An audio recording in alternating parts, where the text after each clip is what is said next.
NCS 의사소통 능력 네 번째 강의를 시작해 보도록 하겠습니다. 네 번째 강의에서는 간접쓰기 유형 살펴보도록 하겠습니다. 이제 요 유형 같은 경우에는 여러분들께 글을 정확하게 쓸 줄 아는가를 평가하고 싶은데 그게 이제 현실적인 이유로 불가능하니까 그걸 이제 대체해서 만든 유형이라고 보시면 되겠어요. 그러니까 쉽게 얘기하면 이런 유형을 잘 풀면 글을 잘 쓸 줄 알 것이다 라고 하는 전제를 깔아놓고 만든 유형이라고 보시면 되겠습니다. 같이 한번 살펴보도록 하죠.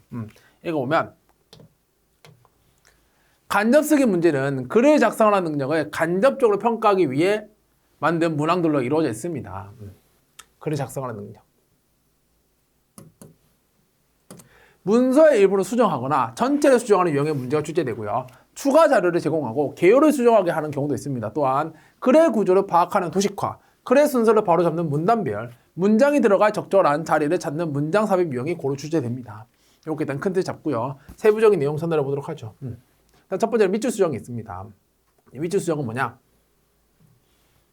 제시문에 이제 문장 딱 그어놓고 여기서 한 개 잘못됐으니까 고쳐봐 이런 식으로 문제 내는 거예요. 본문 핵심을 파악한 후에 전체적인 흐름과 합치하지 않는 수정 방안을 찾으면 쉽게 풀 수 있다라고 하는 거 정리해보고요. 관련 문항 통해서 구체적으로 확인해 보도록 하겠습니다. 두 번째, 문서 수정도 비슷해요. 개요를 제시한 후에 개요의 일부 또는 전체를 수정하는 형태가 출제됩니다. 지원하는 공공기관에 따라 개요의 주제는 상이할 수 있겠죠. 이제 공공기관과 관련되어 있는 내용을 쓸 겁니다. 분명히. 그 정도 체크해보면 되겠고요. 세 번째, 도식화가 있습니다. 도식화는 뭐냐? 본문을 제시한 후에 글의 구조를 이제 분석하는 문제가 출제가 돼요. 뭐 상반되는 내용, 예시를 구분하는 연습을 하면 도움이 됩니다. 라고 나와 있는데 요거 같은 경우는 여러분들 고등학교 독서 공부하실 때 많이 해보셨을 거예요.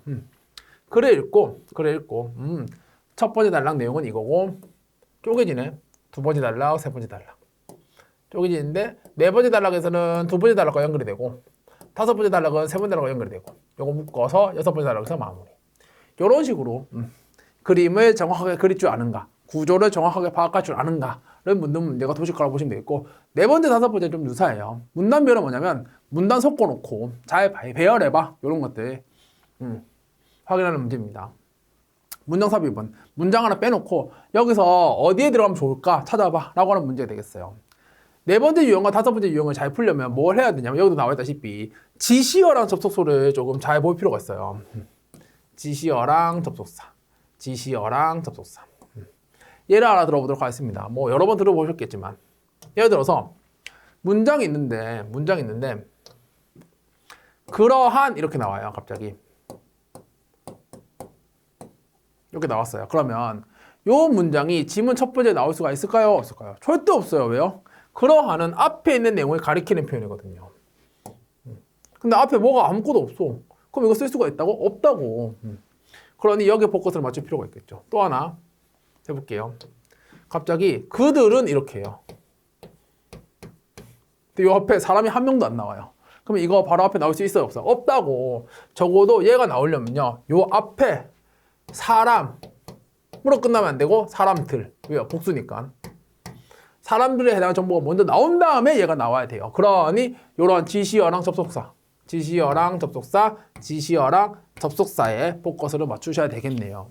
그러니까 세부적인 정보보다는 이런 아이들의 포커스를 맞출 필요가 있다라고 하는 거 미리 말씀드리고 뒤에 있는 구체적인 문제를 가지고 자세하게 또 전달을 해보도록 하겠습니다. 다음 페이지로 넘어가 보도록 하죠. 73페이지. 48번 다음 글의 기역, 미음 중 어색한 곳을 찾아 수정하는 방안으로 가장 적절한 것을 했습니다. 그럼 이제 이 문제를 풀 텐데 이 문제 풀 때 기역, 니은, 디귿, 리을, 미음이 있어요. 여기서 어색한 곳을 찾아서 수정을 해달래요. 그럼 잘 보세요. 수정을 하기 위한 전제 조건 한번 생각해 보도록 하겠습니다. 수정을 하기 위한 전제 조건이 뭘까요? 수정을 하기 위한 전제 조건. 예를 들어서 제가 지금 이제 촬영을 쭉 하고 있는데 뭐 여러분들은 모르시겠지만 제가 촬영을 하다가 마음에 안 들면 다시 하는 경우들이 진짜 많아요. 근데 어차피 그거 다 편집되니까 여러분들은 모르시겠죠. 근데 왜 제가 다시 재촬영을 할까요? 마음에 안 드니까. 내지는 뭔가가 틀렸으니까 재촬영하지 않겠어요? 내가 봐도 너무 깔끔하게 잘 나와서 와 내가 다시 한번 찍는다고 해서 이거보다 훨씬 더 잘 나올 수 있을까? 자신 없어요. 그럼 다시 안 찍겠죠. 그러면 수정을 하기 위한 전제 조건은 뭐겠어요? 뭔가 오류가 있다는 거죠. 뭔가 잘못이 있다는 소리가 되겠죠. 그럼 잘 봐요. 그래 읽었는데 기억을 봤어요. 근데 너무나도 예쁘게 써져 있어요. 그럼 수정할 필요가 있어요? 없어요? 없겠네요. 그러면 기억을 보고 괜찮으면 1번 볼 필요가 있어요? 없어요? 없다고. 이해돼요? 무슨 말인지 다시. 그러니 이 문제를 풀기 위해서는 뭐부터 해야 되냐면 간단합니다. 간단해요. 읽으면서 이상한 것부터 찾으셔야 돼요. 이상한 것부터. 기억 보고 1번, 니은 보고 2번 이게 아니라고. 기억을 봤는데 안 이상해요. 그럼 수정할 필요가 없다니까? 근데 왜 1번을 봐요? 뭐부터 하자? 이상한 것부터 찾자라는 겁니다. 그래서 이 유형은 어떻게 풀어주시면 좋냐면 어떻게 풀어주시면 좋냐면 간단해요. 이상하지 않으면 계속 직진하는 겁니다. 뭐라고? 이상하지 않으면 계속 직진하는 거라고. 선지 보시는 거 아니에요. 이상한 것부터 찾자 이 생각으로 접근하시면 됩니다. 이상하지 않으면 계속 직진한다.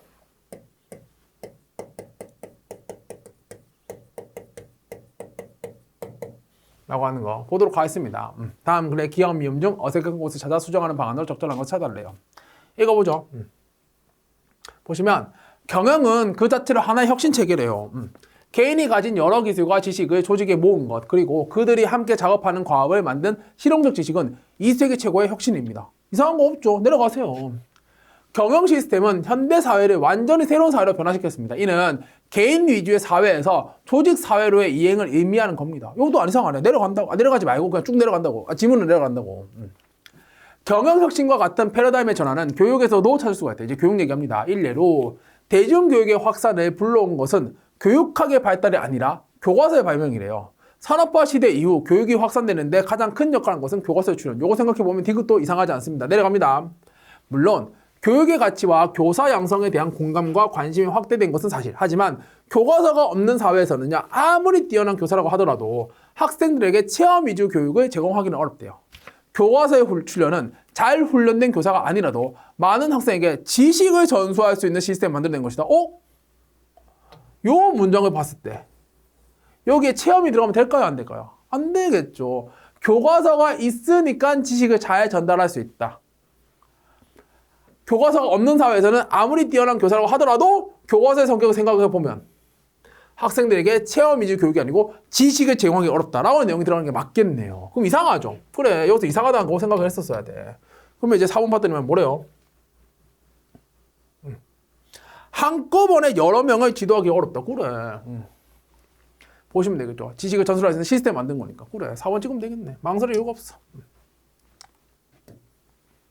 체험 위주가 아니고 이거 시스템 얘기하고 있는 거니까 뒤에 내용 고려해 봤을 때 딱 적절하게 들어가시는 거죠. 그럼 4번 찍으시면 됩니다. 괜찮죠? 무슨 말인지. 한 번 더 포인트를 정리합니다. 이 문제의 포인트는 뭐냐면 기억 보고 1번, 니은 보고 2번 이게 아니고요. 얘가 이상한지 않은지 이상하지 않은지부터 판단하시는 거예요. 이상하지 않으면 그냥 내려가는 거라고. 선지를 보는 게 아니고 요거부터 하는 거다. 근데 요때 이상한지 안 한지를 판단하는 기준은 뭐냐면 문맥이에요. 문맥. 뭐라고? 문맥. 글의 흐름. 여기에 포커스 맞춰서 지문 읽어주시면 되겠다 라는 것까지 전달해 드리도록 하겠습니다. 괜찮죠? 48번 문제 확인했고요. 한 번 더 연습해 보도록 하겠습니다. 49번 계속해서 확인해 보도록 하겠습니다. 다음 글에서 기억 미음의 수정 방안으로 가장 적절한 것을 골라달래요. 확인해 보도록 하겠습니다. 인류set에 대해서 설명하고 있는데 이거 되게 중요한 개념으로 이제 평가받고 있어요. 배경 지식으로 알아두시면 좋겠다. 읽어보죠. 인류셋은 노벨 화학상 수상자이자 대기화학자인 폴 제이 크루첸이 2000년에 처음 지정한 지지시대 용어입니다. 그는 인간의 활동으로 인해 발생하는 이산화탄소가 지구의 생태와 환경을 바꾸고 있다고 보았대요. 이상한 거 없죠. 그럼 내려갑니다. 인간은 250만 년 전에 등장하여 자연에 융화되어 살아가는 하나의 생물종에 불과했지만 과학기술이 발달하면서 어떻게 되겠어요? 융화가 안 되겠죠. 이제는. 자연에 영향을 주는 조절자의 역할을 하게 되었대요. 그래 이제 영향을 주게 된다고. 뭐 괜찮죠. 넘어갑니다. 인류셀을 긍정하는 학자들은요. 인류셀가 등장하기 전까지는 어떻게 되겠어요? 인류셀가 등장하기 전까지는 여기에 해당하겠죠. 근데 뭐래요? 자연이 인간과 영향을 주고받으며 지구 환경 조절이 왔다. 여기에 해당한다고 설명하고 있네요. 아니야. 지금 글의 흐름에 따르면 처음에는 융화되면 살아왔는데 과학기술이 발달하면서 이제 조절하면서 살게 된 거예요. 인간이. 그리고 요 시대에 해당하는 게 지금 인류세인 거고. 그러니까 인류세가 등장하기 전까지는 여기예요, 여기. 근데 디귿에서 뭐래? 자연이 인간과 영향을 주고받으며 이러고 앉았네. 지구 환경을 조절해 온다고 얘기하고 있는데 이거 아니라니까. 이상하죠. 내려갑니다. 3번. 자연이 스스로 지구 환경을 조절해 왔다고 주장한다. 너무너무 예쁘네요. 여기에 해당한다 이 소리잖아. 그럼 적절한 거 3번 찍어주시면 되겠습니다. 괜찮을까요? 오케이. 포인트는 뭐다? 문맥에 따라서 뭐가 이상한지를 파악하는 게 포인트입니다. 밑줄 수정하기 문제는요. 문맥에 따라서 지문을 정확하게 이해하는 연습을 하는 게 중요하겠다라는 것까지도 전달드리도록 하겠습니다. 49번도 가볍게 체크하고요. 50번으로 넘어갑니다. 50번 보시면 이것도 마찬가지. 다음 글에서 기하음 밈의 수정 방안으로 적절하지 않은 것을 했습니다. 이건 좀 특이해요. 적절하지 않은 거니까 4개가 적절하다는 소리예요. 그럼 고칠 게 많네요. 확인해 보도록 하겠습니다. 볼게요. 글을 읽으려면 글자 읽기, 요약, 추론 등의 읽기 기능, 어휘력, 읽기 흥미나 동기 등이 필요해요. 글 읽기 능력을 향상시키고자 할 경우 이런 요소들이 반드시 필요한 것은 아니다라고 했어요. 좀 이상하네요. 1번. 이러한 요소들을 잘 갖추어야 한다고 수정한다. 괜찮죠? 그래. 그렇게 얘기를 해야지. 그래서 읽기 요소들 중 어휘력 발달에 관한 연구들에서는요. 학년이 올라감에 따라 어휘력이 높은 학생들과 어휘력이 낮은 학생들 간의 어휘력 격차가 점점 더 작아진다고요. 어휘력 발달에 관한 연구인데요. 중요할 텐데 2번. 점점 더 커지면 보고되겠죠. 그래. 여기서 어휘력 격차는 읽기의 양과 관련돼요. 즉 어휘력이 높으면요. 1회 바탕으로 점점 더 많이 읽게 되고요. 많이 읽을수록 글 속의 어휘력 습득할 기회가 많아지겠죠. 이것은 다시 어휘력을 높일 거고요. 안 이상한데요? 수정할 필요 없을 것 같은데? 3번. 많이 읽을수록 글 속의 어휘력 습득한 속도가 점점 늘어지는 장난해요. 너무너무 예쁜데요. 이걸 왜 고쳐? 고칠 이유가 없는데. 그러니까 몇 번? 3번이 답이라고. 포인트는 뭐다? 문맥에 따라서 글을 읽는 거라고. 고칠 이유가 없어. 그리고 고친 내용도 개판이죠, 보면. 고칠 이유가 전혀 없어요. 뭐에 갑자기 느려져. 답은 3번 하시면 되겠습니다. 괜찮죠? 오케이. 여기서 또 중요한 얘기를 하나 말씀드려보도록 하겠습니다. 여러분들 바쁘실 텐데, 공부하느라 바쁘실 텐데, 또 한 가지 이야기를 해보면, 뭐 여러 번 얘기했어요. 의사소통 능력 잘 보려면 뭘 해야 된다고요? 글이랑 친해져야 된다고 말씀드렸어요. 근데 글이랑 친해지려면 뭐가 바탕이 돼야 되냐면 어휘력이 바탕이 돼야 돼요. 뭐가 바탕이 돼야 된다고? 어휘력. 단어 모르면 글 몰라요. 못 읽어. 어휘력이 이제 심각한 수준에 도달했다는 거를 여러 가지 뉴스 통해서 확인할 수가 있어요. 한 가지 예를 들어보면 얼마 좀 안 지난 것 같은데 그 모 대학교 교수님이 대학생으로부터 고발을 당했어요. 고발을. 근데 고발을 당한 이유가 뭐냐면 수업 시간에 이제 욕설을 썼다라는 거죠. 욕설을 썼다. 근데 교수님이 이야기하신 바는 뭐냐면 대한민국이 전망의 위기에 빠졌다라고 하는 이야기였어요. 근데 이 얘기를 듣고 교수님이 욕설을 썼다. 라고 이제 이야기를 해가지고 고발을 했는데 들으시면 어이없죠. 근데 만약에 왜 어이가 없던 소리지? 이렇게 생각을 하시면 어휘력 부족한 거니까 무조건 사전을 많이 찾아보셔야 돼요. 아시겠죠? 어휘력이 중요하다라고 하는 거. 알아두시기 바랍니다. 그래야 문맥에 따라서 글을 정확하게 이해할 수 있겠죠. 문맥이 중요하다라는 거를 한 번 더 말씀드리고 넘어가도록 하겠습니다. 50번도 가볍게 해결. 51번. 다음 글에서 기하음 밈의 수정 방안으로 적절한 것을 고르래요. 또 문맥에 따라서 읽어보도록 하겠습니다. 보시면 베카리아는 범죄와 형벌에서 형벌에 관한 논리 정연한 주장을 제시함으로써 형벌권 행사의 범위를 규명하려는 시도를 했대요. 1700년대 유럽은 계몽주의 사조가 부흥하던 시기였는데 그는 이익을 계산하고 행동하는 합리적 존재로서 인간을 존재했대요. 이익을 계산하고 행동한대요. 그럼 합리적인 거 맞죠? 그래. 이상한 거 없습니다. 내려갑니다. 합리적 존재로서 인간의 존재. 베카리아는 인간은 끊임없는 전쟁과 같은 상태에서 벗어나기 위해 자유의 일부를 희생함으로써 안정적인 삶을 보장받고자 한다고 했습니다. 그에 따르면 인간은 공익만을 위해 자유를 희생하지 않고요. 개인들이 할애한 자유의 총합이 곧 주권이 된대요. 주권자는 이에 위탁받아 관리하는 존재고요. 형벌권의 행사는 개인이 양도한 자유의 범위를 벗어날 수 없대요. 뭐 니온도 괜찮네요. 다음. 베카리아는 형벌이 범죄가 일으킨 결과를 되돌려 놓을 수 없으며 인간을 괴롭히는 것이 목적도 아니기 때문에 적절한 수준의 제재가 필요하다고 봤어요. 이상하지 않죠? 내려갑니다. 그는 형벌의 목적은 다른 사람들이 유사한 범죄를 저지르지 못하도록 예방하는 데 있다고 주장함으로써 형벌의 정도를 명확하게 정립하려 했습니다. 예방을 위해 필요한 형벌의 크기는 공익이 입게 되는 손실보다 형벌이 가하는 손해가 조금이라도 크기만 하면 돼요. 또한 처벌 체계와 범주는요, 문서로 규정되어야 하고 집행의 확실성도 갖춰야 된대요. 그래서 베카리아는 또한 무기징역보다 사형의 범죄 예방 효과가 크다고 봤대요. 가장 잔혹한 형태의 형벌도 지속되다 보면 사람들은 그게 묻어진다는데요. 어라? 가장 잔혹한 형태의 형벌이 뭐예요?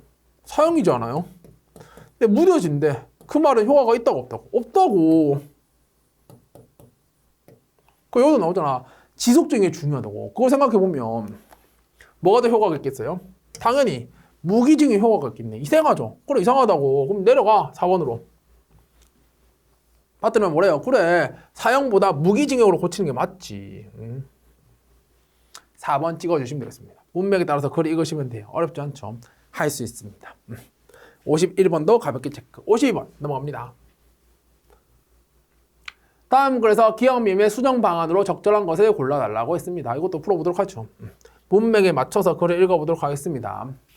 헬륨은 양자 컴퓨터와 MRI 등 첨단 기기에 널리 쓰이는 가스입니다. 미국은 세계 최대 헬륨 공급국이었지만 최근 헬륨 사업을 대폭 축소하려는 움직임을 보이고 있대요.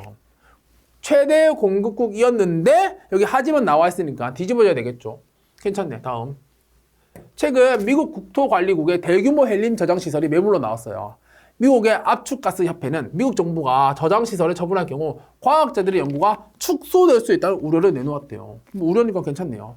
기존에 미국 연방 정부는 연구비 지원을 받는 연구자들에게 비교적 저렴한 가격으로 헬륨을 판매해왔지만 연구비 지원 프로그램도 곧 종료할 것으로 보입니다.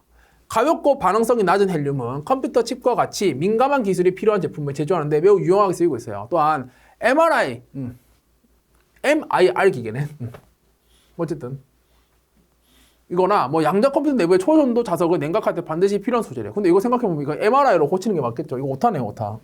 오타예요. 기기나 양자 컴퓨터 내부의 초전도 자석을 냉각할 때도 반드시 필요한 소재입니다. 그런데 지구에는 인간이 사용할 헬륨이 충분하지가 않대요. 왜?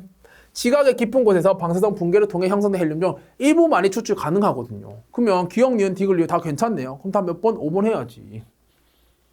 망설일 이유가 없습니다. 시간 없거든요. 5번 찍고 넘어가면 되겠습니다. 먼저 읽어볼게요. 미국 연방정부가 헬륨 저장 시설을 매각할 경우 헬륨 가격 인상을 막을 수 있을 것으로 보입니다. 현재 헬륨은 미국을 제외하면요, 러시아, 알제리, 카타르 등 3개국에서만 생산되고요. 소수의 기업이 전체 공급을 장악하는데 왜 가격 인상이 막아져요? 올라가겠지. 망설일 이유가 없는데요. 그리고 아까 여기 나와 있었잖아. 뭐라고? 미국이 비교적 저렴한 가격으로 판매해오고 있었다고. 근데 미국이 팔아버리면 올라가겠지. 이상하죠? 그러니까 헬륨 가격 인상은 불가피할 것으로 수정한다. 딱 맞아 떨어지지. 망설일 이유가 없네요. 5번 하시면 되겠습니다. 괜찮죠? 근데 실전이라면 1, 2, 3, 4가 맞으니까 그냥 5번 찍고 넘어가시면 돼요. 그거까지 말씀드릴 수 있을 것 같네요. 괜찮죠? 가볍게 해결했습니다. 밑줄 수정하기 문제는 어떻게 푼다? 문맥에 맞춰서 이상한 부분을 찾는데 포커스를 맞춘다. 이렇게 풀어주시면 되겠어요. 52번도 가볍게 체크 넘어갑니다. 53번 보시면 다음은 가전전기 에너지 절약 캠페인에 관한 글을 쓰기 위해 작성한 기호. 이를 수정 보완한 내용으로 적절하지 않은 것을 씁니다. 이건 간단해요. 기억 읽고 확인, 니은 읽고 확인, 디귿 읽고 확인 이렇게 하시면 됩니다. 볼게요. 이것도 처음부터 쭉 읽을 게 아니고요. 기억 1번 본 다음에 얘가 말하고자 하는 부분 체크하시면 돼요. 아시겠죠? 보시면 기억 보겠습니다. 뭐래요? 상위 항목을 고려하여 전기 제품의 과다 사용으로 인한 에너지 낭비를 추가한대요. 그럼 상위 항목이 뭐예요, 여기서? 얘죠, 여기. 가정용 전기 제품 사용 증가에 따른 문제점을 얘기하면 됩니다. 근데 전기 제품의 과다 사용으로 인한 에너지 낭비, 문제점 괜찮죠? 1번은 좋습니다. 다음. 전기 과부하로 인한 안전사고 증가라고 나와 있어요. 니은. 지구온난화 및 기후변화 가속화로 변경한다라고 했는데 이것도 괜찮죠. 어렵지 않네요. 다음. 디귿. 전기 제품 저전력 모드 활용 캠페인이라고 있습니다. 상위 항목과 어울리지 않으므로 삭제한대. 상위 항목이 뭔데? 가정 전기 에너지 절약 캠페인 사례인데 전기 제품 저전력 모드 활용 캠페인. 맞아 떨어지지 않나? 근데 왜 고치지? 왜 삭제하지? 삭제하면 안 돼. 그럼 3번이네요. 찍어야지. 망설일 이유가 없는데요. 4번 상위 항목을 고려하여 사물 인터넷을 활용한 효율적 전기 절약. 상위 항목이 뭔데? 이거잖아요. 가정 전기 에너지 절약 캠페인이니까. 사물 인터넷을 활용한 효율적 전기 절약. 뭐 괜찮네요. 5번은요. 하위 항목으로 에너지 배출 감소로 인한 기후변화 예방을 추구한다. 의니까 생각해보면 괜찮을 것 같고. 어렵지 않네요. 3번 보면 딱 이상하다 생각이 들었어야 돼요. 오. 상위 항목을 고려해보면 디귿은 괜찮은데 왜 빼라 그러지? 이상하다. 3번. 이렇게 풀어주시면 됩니다. 이런 데서 시간 세이브 딱 하고 어려운 문제 시간 투자하시면 됩니다. 아시겠죠? 어렵지 않아. 넘어갑니다. 54번 보시면 땡땡시설공단의 L사원은 땡땡시 환경개선 방안에 대한 보고서를 쓰면서 새로운 연구 결과를 찾아보았대요. 연구 결과를 토대로 수정할 수 있는 내용으로 적절하지 않은 것을 했습니다. 그럼 이 문제는 어떻게 풀까요? 간단해. 요거 딱 읽고 연구 결과 보면 눈 어디로 가요? 다시 위로 올라가요. 그러니까 연구 결과를 먼저 본 다음에 선지 보면서 왔다 갔다 하시는 게 효율적입니다. 그럼 연구 결과 빨리 볼게요. 보시면 최근 연구에 따르면 도심 지역의 대기 오염은 주요 질병 중 하나예요. 특히 저소득층은 공단 밀집 지역에 거주하고 있어서 대기 오염 문제에 더욱 쉽게 노출됩니다. 대기 오염이 가장 심각한 지역에서는 천식과 같은 호흡기 질환의 발병률이 높게 나타났대요. 뭐 어렵지 않은 내용이고. 최근 땡땡시 공단 지역에서 폐수를 무단으로 방류한다는 공익제보 보고 있었습니다. 2년간 야간 시간에 폐수를 하천에 무단으로 방류한 것이 드러나 시민들에게 충격을 주고 있어요. 이 하천은 땡땡시 주민들의 식수원이고요. 문제가 있겠네. 도시 지역의 쓰레기 처리 문제는 해마다 심각해지고 있으며 이는 도시의 지속 가능한 발전을 저해하는 주요 요인 중 하나입니다. 시민의식 개선과 함께 체계적인 쓰레기 처리 방안이 필요하겠대요. 뭐 어렵지 않죠. 그럼 이제 선지 확인하면서 올라갑니다. 1번 2-1-1의 내용을 공단 지역 폐수로 인한 수질 오염과 관련된 건강 위험성으로 구체화한대요. 확인해 보도록 하겠습니다. 보시면 2-1-1이니까 2-11 요죠. 얘죠. 공단 지역 폐수로 인한 수질 오염이라고 나와 있는데 1번에서 뭐래요? 공단 지역 폐수로 인한 수질 오염과 관련된 건강 위험성. 여기 연구 결과 보면 건강 얘기하고 있으니까 고치는 건 괜찮네요. 1번은 괜찮습니다. 다음 2번 2-1-2의 내용은 얘죠.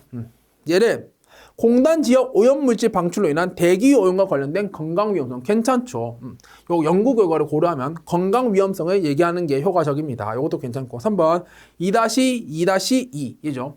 2-2-2에 저소득층을 위한 친환경 주거사업 지원. 요거를 이제 어떻게 하죠? 환경정책 개선 방안에 저소득층 가정 공기청정기 보급 프로젝트를 추구한다. 괜찮네요. 요것도. 단순히 친환경 주거사업으로 끝나면 안 되고 공기가 워낙 더러우니까 요런 사업들이 들어가는 거는 괜찮습니다. 어렵지 않아요. 다음 4번 2-2-2 얘죠. 얘 내용을 공단 지역의 상업 활성화로 더 경제 발전이요. 지금 환경 얘기하는데 경제 얘기가 왜 나와? 이상하지. 그럼 몇 번 해야 돼요? 4번 찍어야지. 망설일 이유가 없어. 왜 경제 얘기라고 앉았어? 맥락과 전혀 맞지 않은 내용이에요. 뚱딴지 같은 얘기야. 그냥 여기다 환경 얘기하잖아. 환경 얘기. 아파. 사람들이 아프다고. 호흡기 질환의 발병률. 하면 그래. 쓰레기 아파. 그래. 무단 방류 식수원 안 돼. 또 무슨 경제 발전이에요. 말 같지도 않은 소리 하고 있네. 이것도 문맥에 맞지 않습니다. 포인트는 뭐다? 문맥이다. 문맥. 글의 흐름.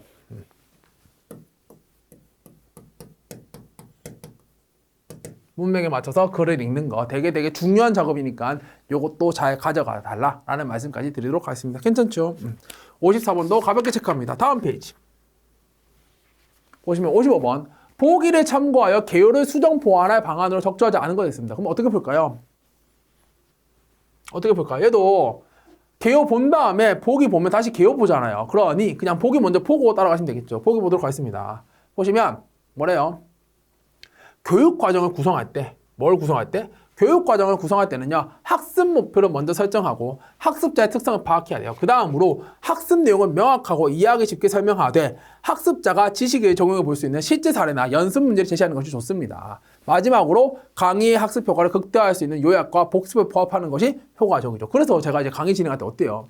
처음에 어떻게 문제 풀어야 될 것인가 말씀드리고 구체적인 사례 확인하고 맨 마지막에 끝낼 때 한 번 더 복습하죠. 다 이게 구성이 탄탄하게 짜여진 강의랍니다. 그럼 이제 요거 가지고 요 개요 고쳐보도록 하겠습니다. 1번 처음 섹션에 학습 목표를 분명하게 제시한다. 여기 학습 목표 나와 있잖아요. 그죠? 그러니까 1번은 괜찮습니다. 2번 중간에 각 강좌에서 학습자가 이론을 적용해 볼 수 있는 연습 문제 추가한다. 연습 문제 여기 나와 있잖아. 3번 볼까요? 2강에 최신 회계 원리에 대한 심화 이론을 추구한다 그러는데 잘 보세요. 제목이 뭐야? 기초 회계학이잖아요. 근데 여기에 무슨 심화야? 플러스. 여기 그런 내용이 대체 어디 있어요? 없는데. 그것만 생각해 보더라도 답은 3번으로 갑니다. 이해되시죠? 무슨 말인지. 역시 맥락에 따라서 생각해 보시면 되겠다. 아니 기초 통계학인데 왜 여기다 대고 심화를 넣어요? 안 돼. 심화는 안 돼. 4번, 5번은 아까 예시 있고 복습 퀴즈 다 확인할 수 있습니다. 1번, 2번, 4번, 5번은 보기에 다 부합하는데 3번이 부합하지 않고요. 플러스 아까 얘기했다시피 애초에 얘가 기초회계학이라니까요. 기초회계학인데 왜 여기다가 심화를 넣어요? 여기도 안 맞고. 3번이 답이 되는 거 어렵지 않게 해결해 볼 수 있을 것 같습니다. 괜찮죠? 55번도 가볍게 체크. 56번 넘어갑니다. 56번 다음 글의 내용에 따라 세 부분으로 적절하게 구분한 것을 고르시오라고 있습니다. 요거 같은 경우에는 이제 세부적인 내용보다는 글의 흐름을 찾는 것이 중요합니다. 얘도 마찬가지예요. 얘도 마찬가지. 해봅시다. 그리고 요거 같은 경우에는 선지를 적절하게 활용하는 것도 하나의 방법이에요. 선지를 적절하게 활용하는 거. 보시면 선지를 보면 가에서 끊어지는 애가 있고 가나에서 끊어지는 애가 있고 가나다에서 끊어지는 애가 있죠.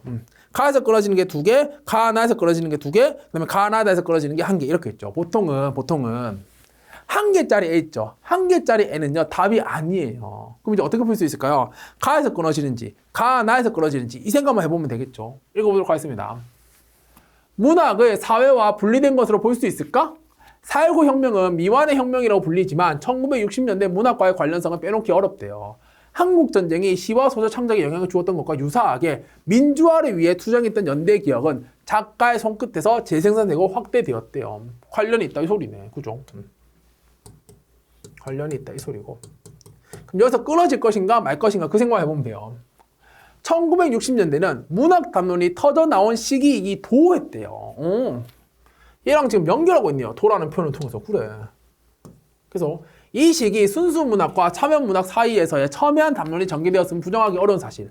1960년대 혼란한 시대 속에서 문학이 순수성을 추구해야 하는 것인지 지식인의 사회의식을 드러내고 민중의 일깨우는 수단으로 사용되는 것인지에 대해서는 문학계에서 첨예하게 대립하는 주제였다라고 했습니다. 그럼 요걸 생각해보면 가, 나는 서로 연결하는 것이 자연스럽겠네요. 가, 나는 연결합니다. 그다음에 다.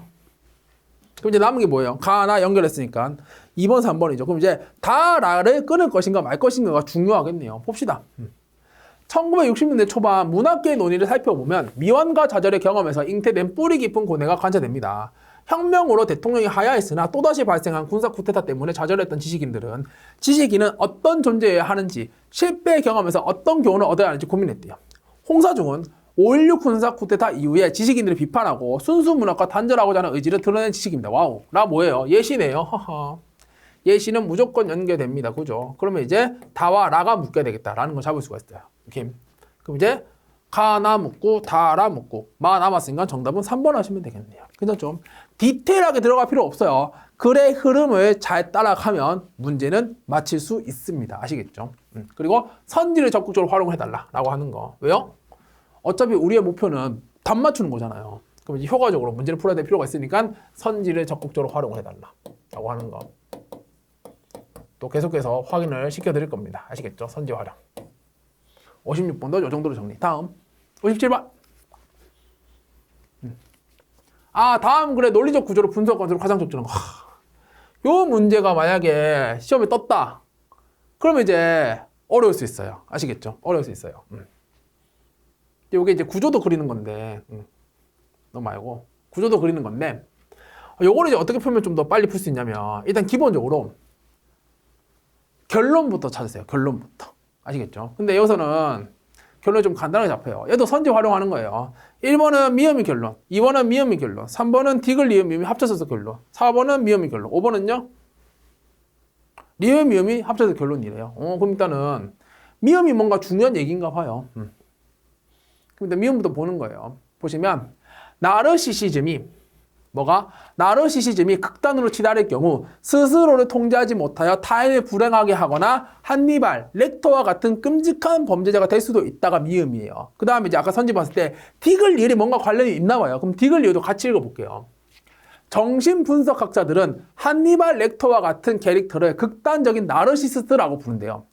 나르시스트는 인격장애의 일종인 나르시시즘에 도취된 이들로 엄청난 우월감과 자기애를 바탕으로 타인에 대한 분노를 표출하는데 주저함이 없고 병적인 불안감과 열등감을 제어하기 어려워한대요. 근데 아까 한니발 렉터가 극단적인 나르시스트라면서요. 그러면 이 사람이 이런 특성을 갖고 있네요. 그걸 정리한 게 미음이잖아요. 아, 그러면 봤을 때 디귿과 리을이 합쳐져서 미음이 나오는구나 라고 하는 걸 캐치할 수가 있어요. 그죠? 지금 정리해보면 이렇잖아요.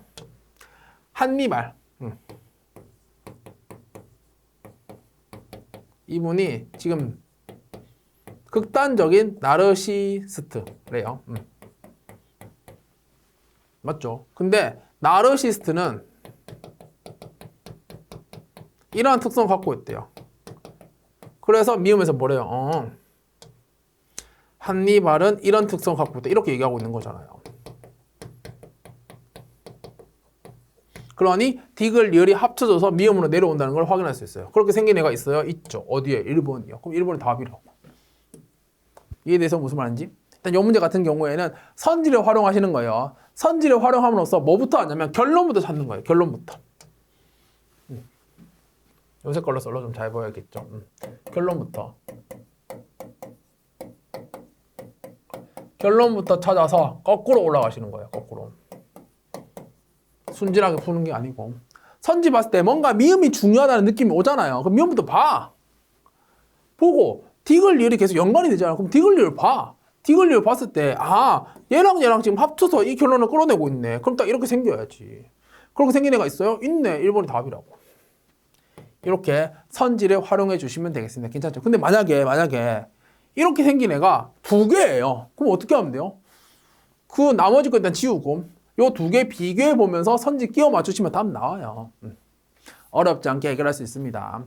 내용에 집착하지 마시고 형식에 집착을 하시면 조금 더 효과적으로 문제 풀 수 있다라는 것까지 말씀드리도록 하겠습니다. 어떻게 푼다? 결론부터 확인하고 거꾸로 푸는 거. 요거 조금 연습하시면 되겠어요. 근데 만약에 실전에서 요 애가 떴다? 그러면 뒤로 넘길 것을 추천드립니다. 뒤로 넘길 것을. 이게 잘 풀면 진짜 무조건 점수를 받을 수 있는 아이긴 한데 연습이 잘 안 되어 있으면 힘들 수도 있거든요. 그러니 나는 이런 유형 잘 못한다 라고 생각하시는 분은 뒤로 넘기시고 다른 문제에 시간 투자를 하시는 것이 훨씬 더 효과적인 방법이 될 수도 있겠다라는 것까지 전달드리도록 하겠습니다. 하지만 정복하면 무조건 점수 먹을 수 있는 아이예요.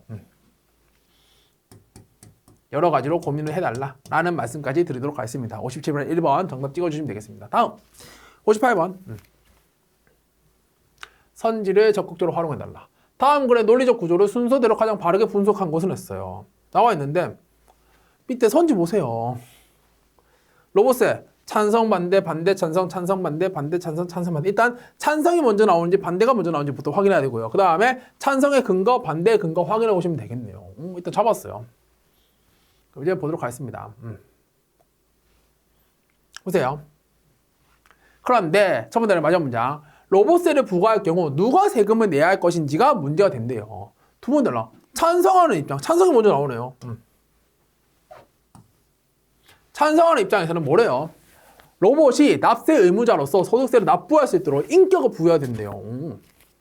현행법으로는 로봇이 기계의 의무로 세금 납부의 주체가 될 수 없어요. 하지만 AI 기술을 바탕으로 작동하는 지능형 로봇은 기계로 구성되어 있다고 하더라도 인간과 유사한 뇌와 사고 체계를 갖고 있다고 간주할 수 있기 때문에 자연인의 이쪽으로 간주할 수 있습니다. 그렇다면 로봇은 근로소득세나 사업소득세, 종합소득세, 지방소득세 등 각종 세금을 납부할 수가 있대요. 그래서 찬성한대요. 일단 찬성이 먼저 나왔어요. 그리고 근거는 이거고요. 그럼 그거 생각하면서 읽어보세요. 그럼 어떤 애는 손을 딱 들고 있죠. 몇 번? 4번이요. 일단 찬성이 먼저 나왔으니까 2번 찬성이 먼저 나왔으니까 2번, 3번은 치우는 거고 1번, 4번, 5번 남는데 여기에 현행법이 어디 나와 있어요? 로봇의 윤리는 어디 나와 있고? 여기 나와 있잖아. 자연으로 볼 수 있으니까 로봇에 때려도 된다. 이렇게 얘기하고 있잖아요. 뭐 4번이지. 망설일 이유가 없는데요. 게임꾼. D를 읽는다? 왜 읽어? 다른 문제 풀어야지. 이렇게 보시면 되겠습니다. 괜찮죠? 할 수 있어, 할 수 있어. 넘어갑니다. 58번까지 해결. 59번. 다음 글의 내용에 따라 적절하게 분류한 것을 했습니다. 적절하게 구분한 것은. 요것도 이제 끊어지는 거죠. 보도록 하겠습니다. 요것도 선지 적극적으로 활용해서 풀어보도록 하죠. 지금 보면 가, 나 끊는 게 있고 가, 나 묶는 게 지금 2번, 3번, 가, 나 묶는 게 4번, 가 끊어지는 게 5번. 그럼 이제 가에서 끊어지는 거 2개, 가, 나에서 끊어진 거 2개, 가, 나에서 끊어진 거 1개. 그럼 이제 어떻게 한다? 1개인 건 제끼고 2개인 거부터 보도록 하겠습니다. 가, 나 서로 끊을 것인지 가, 나 묶을 것인지가 포인트예요. 보시면 2003년 경부고속전철공사 과정에서 천성산 터널 공사를 중단하는 취지로 도롱뇽의 이름으로 소송을 제기한 것이 되게 화제가 되었어요. 당시 법원은 도롱뇽은 원고가 될 수 없기 때문에 소송 당사자가 될 수 없다 간주해서 소송을 각하. 이러한 결정의 기저 밑바탕에는요. 도롱뇽이 법적인 권리 주체가 될 수 없다는 인식이 깔려 있었어요. 하지만 최근에 국내에서는 제주 남방 큰 돌고래에게 법인격을 부여하자는 움직임 추진되고 있대. 잘 봐. 여기는 도롱뇽, 여기는 남방 큰 돌고래. 더군다나 하지만 꺾었죠. 그러니까 여기서 끊는 게 맞겠네요. 오케이. 가, 나 사이를 끊는 게 맞습니다. 그러면 이제 2번, 3번, 4번 날아가고 1번, 5번만 남아요. 그럼 이제 나, 다만 보면 돼. 나, 다만. 방안의 추진 중이래. 생태법인. 생태법인은 생태적 가치가 중요한 대상에 대하여 법적인 권리를 부여하는 제도래요. 그럼 잘 봐. 생태법인으로 지정하여 보호하는 방안을 추진 중인데 얘가 뭔지 모르잖아요. 그러니까 설명해 준 게 다잖아. 그럼 나다는 묶여야지. 가에서 끊고 나다 묶으면 돼요. 그럼 몇 번? 5번은 답이라고. 이해되시죠? 무슨 말인지. 선지를 적극적으로 활용하면 돼요. 선지를 적극적으로. 가에서 끊고 나다 묶으면 되니까. 어렵잖아요. 답은 5번 하시면 되겠습니다. 괜찮죠? 다시 한 번 더 정리합니다. 뭘 적극적으로 활용한다? 선지를 적극적으로 활용한다. 왜? 우리는 문제 맞히는 게 장땡이인 사람들이니까. 선지를 적극적으로 활용한다. 그냥 활용하면 안 돼. 적극적으로. 아시겠죠? 여기까지 전달드립니다. 59번도 가볍게 체크. 60번.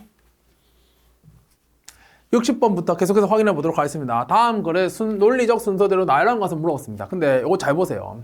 가볼까요? 2형. 나는 그런데 다는 괜찮고 라는 이를 마는 또한. 그럼 이거 봤을 때 가, 나, 라, 마가 앞에 나올 수 있어요? 없어요? 절대 없어요. 왜요? 얘들 앞에는 무조건 다른 애가 있어야 되거든요. 그럼 일단 다가 첫 번째예요. 근데 다행히도 선지 보면 1번은 가, 2번, 3번은 나, 4번, 5번은 다 이렇게 가고 있죠. 딱 한 개짜리는 애가 제낀다니까? 그럼 나 아니면 다인데 나가 이렇게 출발하니까 출발점은 다다 이렇게 잡을 수도 있어요. 선지를 적극적으로 활용하세요. 그럼 볼게요. 4번, 5번 남는데 다 가까진 괜찮아요. 그럼 이제 가, 나인지 가, 라인지만 보면 돼요. 이거 보겠습니다.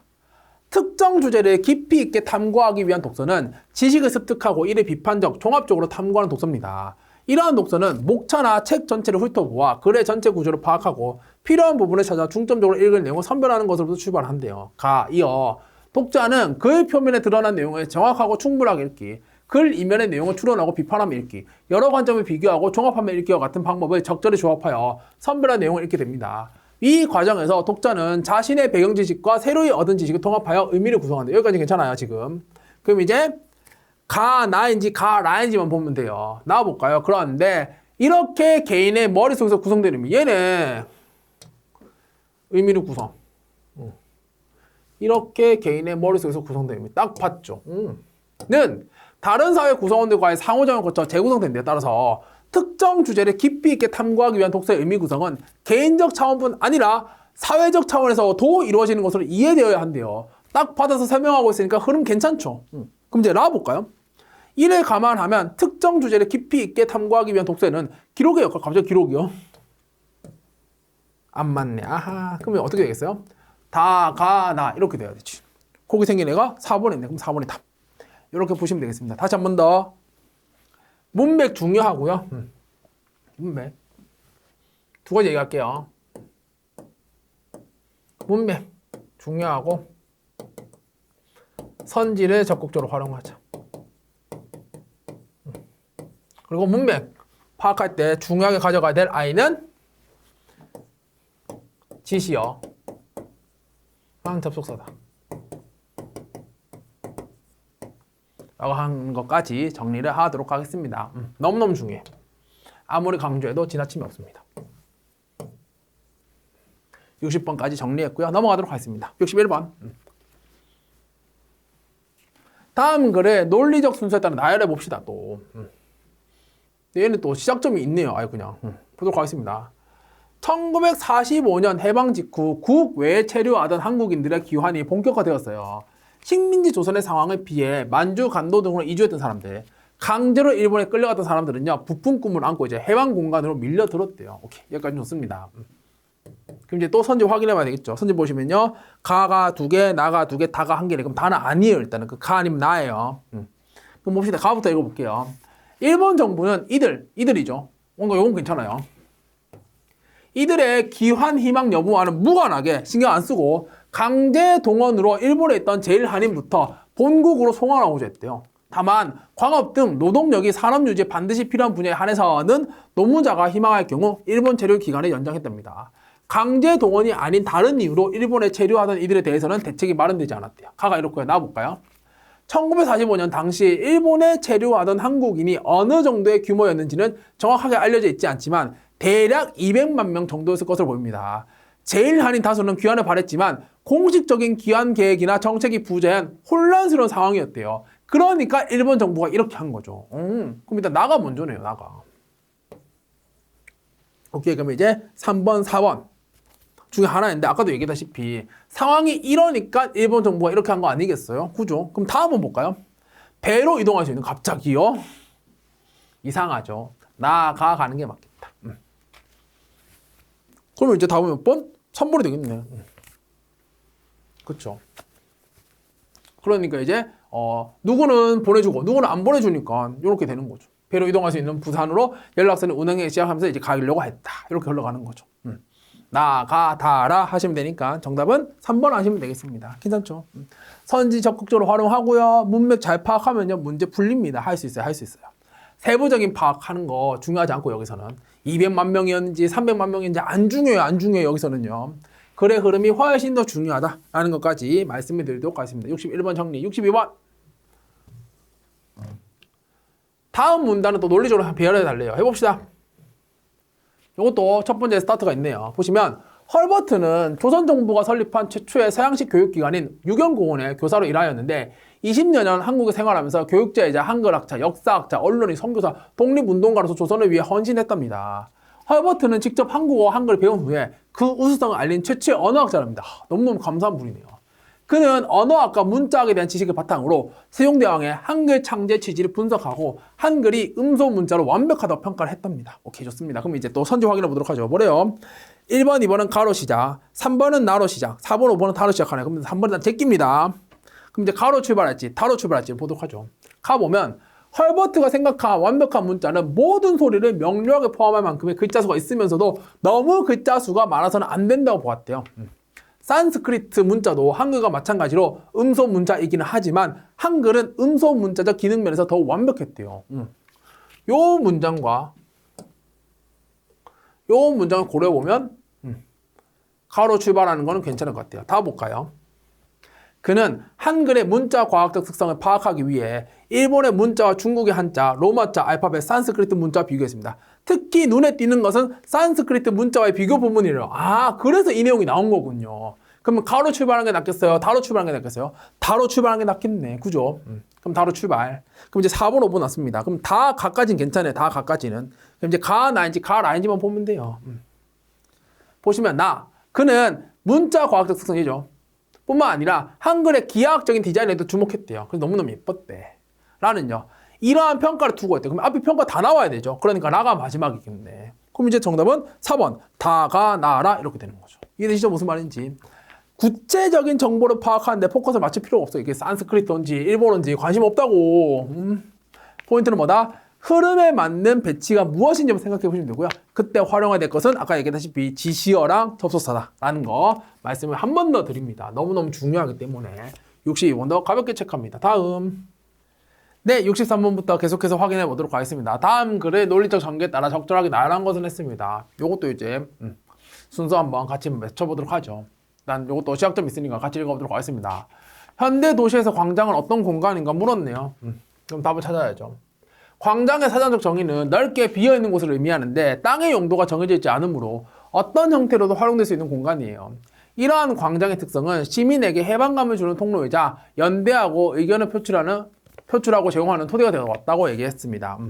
다시 시작점 확인했고, 그 다음에 이제 선제 확인. 보시면, 가로 시작하는 거 2개, 나로 시작하는 거 하나, 다로 시작하는 거 2개예요. 그러면 가 아니면 답니다. 그러면 이제 가와 다를 함께 읽어보도록 할게요. 하지만, 처음부터 서울에 대형 광장이 위치해 있었던 것은 아니래요. 뜬금없이 서울 얘기가 나온다고? 가로 시작하면 안 되겠네요. 그러면 다. 광장이라는 용어는 중세 유럽의 도시에서 처음으로 탄생한 것으로 추정되는데 당대에도 광장은 도시인이 의견을 표출하고 생활하는 공간이자 문화를 교류하는 장소였답니다.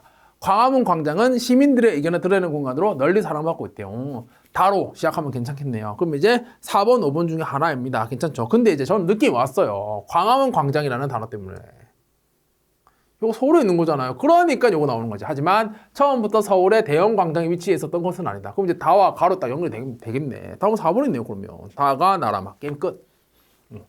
서울의 광장으로 인식할 만한 공간이 탄생한 시기는 대한제국기에서 일제강점기 사이로 보인대요. 그러니까 이제 일제강점기 조선은행이 들어서면서 어쩌고 쭉 나가고 있는 거죠. 괜찮죠? 답은 4번 하시면 되겠습니다. 다시 한번 말씀드립니다. 세부적인 정보 파악에 포커스를 맞추면 안 돼요. 이 문제 같은 경우에는 발문 유형에 따라서 어떻게 읽어야 될 것인가에 대한 방법론을 즉각 바꿀 줄 아셔야 됩니다. 그것까지 말씀드립니다. 정답은 4번 하시면 되겠어요. 괜찮죠? 넘어갑니다. 64번. 이제 문장 삽입이에요. 보시면 다음 문장이 들어갈 적절한 위치를 이제 찾아달랍니다. 그럼 이제 어떻게 하자고? 나는 요 문장부터 확인해 보시는 거예요. 보시면 여기 있죠. 팝아트는 대상의 정확한 재현보다는 대중과 쉽게 소통할 수 있는 인쇄 매체를 주로 활용한 반면에 하이퍼리얼리즘은 새로운 재료나 기계적인 방식을 적극 사용하여 대상을 정확히 재현하는 방법을 추구해야 돼요. 그럼 이제 이 앞에 뭐 나와야 돼요? 얘와 얘에 대해서 나와줘야 되죠. 그 생각하고 질문 읽으시면 됩니다. 읽어볼게요. 미술관에서 오랫동안 움직이지 않고 서 있는 관광객 차림의 부부를 본다면 사람들은 다시 한번 바라볼 거래요. 그리고 그것이 미술작품이라는 것을 알면 놀랄 거랍니다. 이처럼 현실에 존재하는 것을 실제라고 믿을 수 있도록 재현하는 유파를 하이퍼리얼리즘이라고 했습니다. 오케이, 하이퍼리얼리즘 나왔어요 일단은. 근데 1번에 들어가면 안 돼. 왜? 팝아트가 안 나왔거든. 그죠? 1번은 제끼입니다. 하이퍼리얼리즘의 특성은 팝아트와 비교하면 더욱 명료하게 드러나는데 두 유파 모두 1960년대 미국에서 발달하여 현재까지 유행하고 있으며 당시 자본주의 사회의 일상의 모습을 대상으로 삼았다는 점에서 공통점이거든요. 그런데 팝아트는 대상을 함축적으로 변형한 반면 하이퍼리얼리즘은 대상을 있는 그대로 재현하려고 했대요. 이건 공통점, 이건 차이점이에요. 2번 어때요? 우리 문장에서 확인했잖아. 지금 보면 팝아트는 어쩌고저쩌고 하이퍼리얼리즘은 어쩌고저쩌고 딱 비교해서 설명하고 있네. 괜찮죠? 그러면 3번은 하이퍼리얼리즘의 이제 대표적인 작가 얘기하고 있는 거니까 딱 2번에 팝아트랑 하이퍼리얼리즘 비교하는 내용 들어가면 적절하겠네요. 그럼 답 몇 번? 2번이라고. 그리고 뒤에 내용을 본다 안 본다? 안 본다고요. 아시겠죠? 이렇게 풀어주시면 효과적으로 빠르고 정확하게 문제 풀 수 있습니다. 우리의 목적은 답 맞추는 데 있어요. 거기에 포커스 맞춰주셔야 돼요. 나머지 여러분들이 읽어보시면 되겠어요. 괜찮죠? 한 번 더 이것도 지시어랑 접속사 위주로 보면서 특히 문맥 제일 중요한 문맥. 사실 간접수의 핵심은 문맥이 있어요. 문맥. 글의 흐름을 정확하게 파악할 줄 아는 거 여기에 있습니다. 여기에 포커스 맞춰서 문제 푸는 연습해 주시면 되겠습니다. 한 번 더 연습해 보도록 하죠.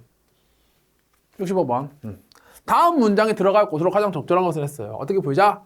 이 문장부터 보자고. 보세요. 뭐래요? 이러한 햄펠의 설명 이론은 설명의 요건을 체계적으로 제시했다는 점에서 의미가 있대요. 일단은 햄펠의 설명 이론이 나와야 돼요. 근데 거기서 끝나면 안 돼요. 어디까지 가야 되냐면 설명의 요건을 체계적으로 제시한 것까지 확인하셔야 돼요. 의미가 있대요. 오케이.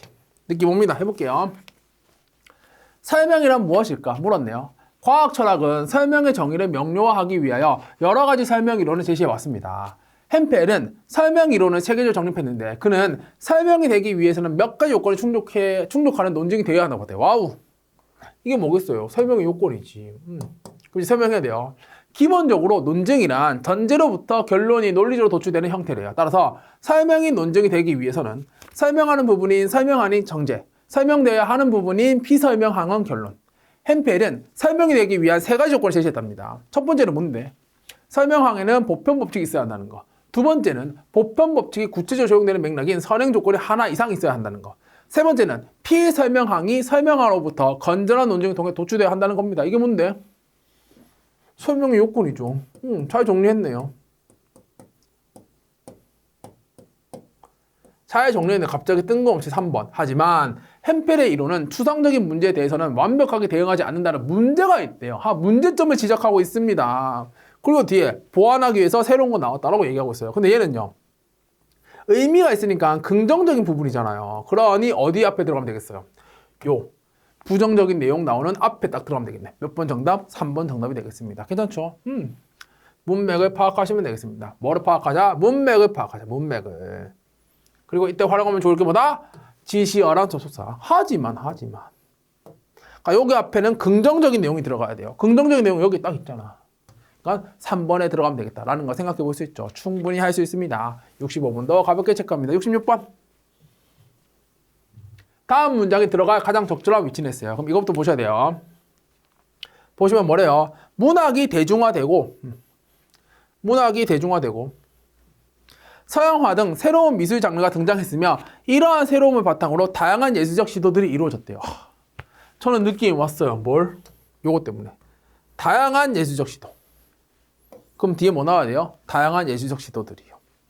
그 생각하고 읽어보도록 하겠습니다.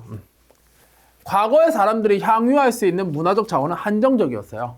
평민들의 문화예술이란 판소리를 듣거나 서책업자들이 판매하는 분권하는 소설을 사서 읽는 것, 혹은 풍속가를 사서 보는 것 정도에 한정되었습니다. 그러나 서양의 문화가 들어옴에 따라 변화의 바람이 불기 시작했어요.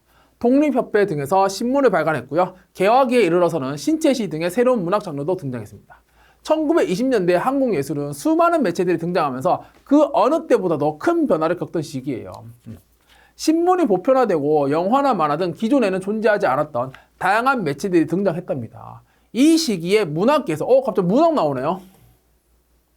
신문, 영화, 만화 나온다면 갑자기 문학 나온다니까요. 그럼 앞에 뭐 나와야 되겠어요? 문학 얘기 해줘야지. 문학계에서 가장 특징적인 것은 영화소설, 사진소설, 연작소설, 방송소설 등 다양한 문학 장르가 탄생했다는 겁니다. 영화소설 이제 구체적으로 나오고 있죠. 그럼 요거랑 딱 연결되는 게 어디에 있어요? 여기 있네. 다양한 예술적 시도. 문학 얘기 나왔고. 그래. 그럼 뭐 어디에 들어가야 되겠어요? 2번에 들어가야지. 망설일 이유가 없는데요. 2번 정답. 와우! 구체적인 내용, 영화소설이 뭔지 이런 거 이게 26년인지 36년인지 이거 중요하지 않다니까요. 흐름에 맞춰서 어디에 들어가야 됐지만 정확하게 판단하면 답은 나옵니다. 그리고 점수 가져갈 수 있고요. 점수 가져가면 합격하는 거죠.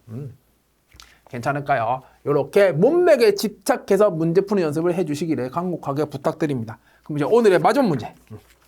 이번 강의의 마지막 문제 해결해 보도록 하겠습니다. 67번. 다음 문장에 들어갈 곳으로 가장 적절한 것을 했습니다. 그럼 이것도 이제 이거부터 봐야 되죠. 봤더니 말은 뭐래요? 이들은 이러고 있어요. 그럼 이들 누군지 알아야지. 이들은 약 3년치 소득에 해당하는 금액을 빚지고 있는데 일자리가 있고 소득이 있어도 가계의 빚을 갚기 위해 빈곤의 생활을 하고 있는 이들이 우리 사회에 저소득층 이하에 많이 존재한대요. 이들이 누군지부터 알아야 되겠어요. 확인해 보도록 하죠. 삶의 질에 대한 관심도가 높아지고 국가와 지방자치단체 차원에서 복지정책을 통해 사회적 약자를 보호해야 한다는 인식이 대두되면서 다양한 사회복지정책이 지정되었대요. 현대사회에서 발생하는 다양한 사회 문제에 효과적으로 대응하고 삶의 질을 향상시킬 수 있도록 국가와 사회가 협력하며 노력을 기울이고 있답니다.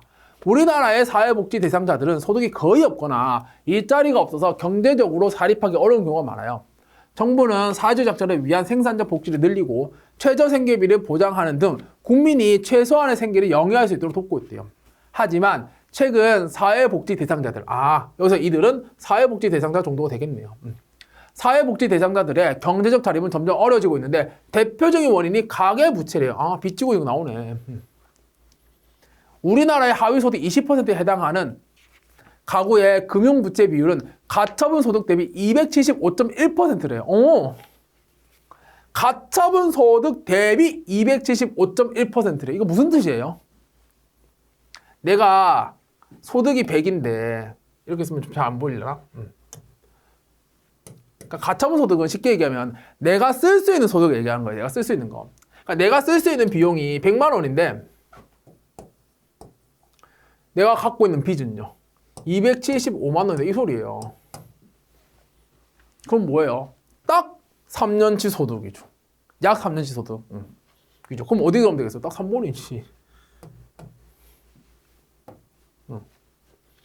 다행스럽게도 최근에는 이들에 대한 온정적 관심은 넘어 구체적인 도움이 제공되기 시작했다. 요 앞에 딱 들어가면 되지. 많이 존재하니까 다행스럽게도 구체적인 도움이 제공되기 시작했다. 이렇게 들어가는 거죠.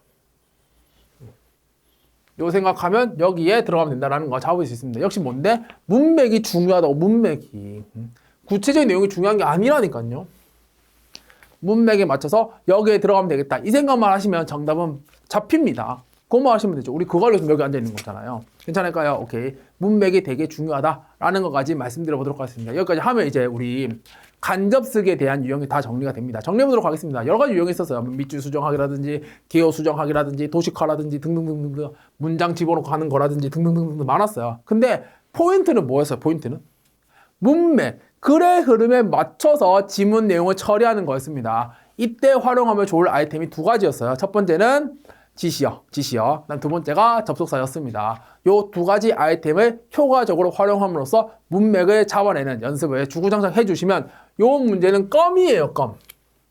무조건 갖고 갈 수 있습니다. 많은 연습이 필요하겠고요. 여기서 시간 세이브를 해주셔야 다른 유형에 시간 투자할 수 있습니다. 그것까지 말씀드려보도록 하겠습니다. 여기까지 해서 간접쓰기 유형 살펴봤고요. 우리는 다음 강의에서 또 새로운 내용 가지고 인사를 드려보도록 하겠습니다. 다음 강의에서 뵙겠습니다.